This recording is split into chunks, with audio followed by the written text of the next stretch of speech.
আপোনালোকে ৰঙালাও আগ খাই পাইছেনে? ৰঙালাও আগ চক আলুগুটিৰ লগত শুকানকৈ ভাজি ইমান ভাল লাগে খাই। তেলত ভাজিব লাগে আলুগুটিৰ লগত, লগতে অলপ জলকীয়াও দি দিব লাগে। খাই চাবচোন, এনেকৈ ইমান ভাল লাগে। এইবোৰ বাৰীৰ ৰঙালাও আগবিলাক এতিয়া খেতি কৰিবৰ কাৰণে, কঠীয়া পাৰিবৰ কাৰণে এইবিলাক ছিঙি পেলোৱা হৈছে। নহ'লে আৰু এইবিলাকতো লাগিলেহেঁতেন আৰু এতিয়া এইবিলাক ভাজি খাম আৰু খাই বহুত ভাল লাগিব। খাই তেলি তেলি লাগে, শুকানকৈ ভাজিব লাগে। এইবিলাক মই এতিয়া ধুনীয়াকৈ বাচিম ৰঙালাওৰ আগবিলাক। ইয়াৰ পৰা আঁহ এবিধ ওলাই যে, হাতেৰে পাৰিলে মানে অলপ অলপকৈ চিকুটি আঁতৰাই গৈ থাকিম, চাই যাব।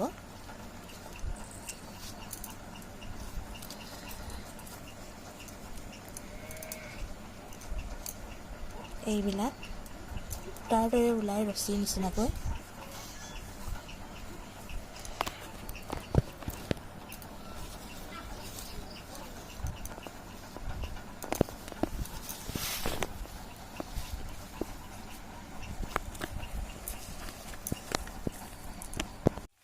ভালকৈ এইখিনি এনেকৈ কচি ধুই ল'ম।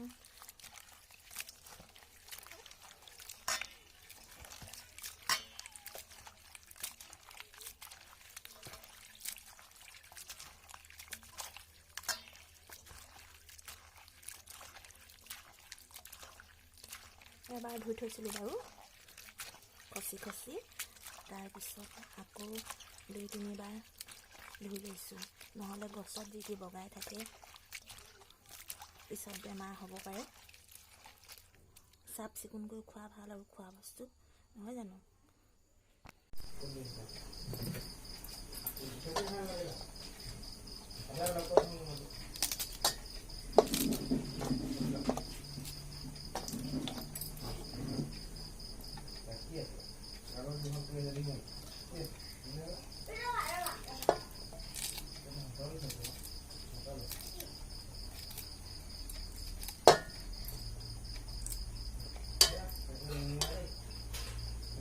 ধুওঁতেই ভাগি গ'ল।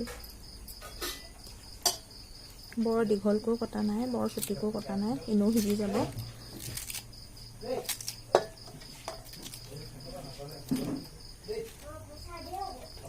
শুকানকৈ ভাজিম তেলতে।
জলকীয়া দিছোঁ সৰু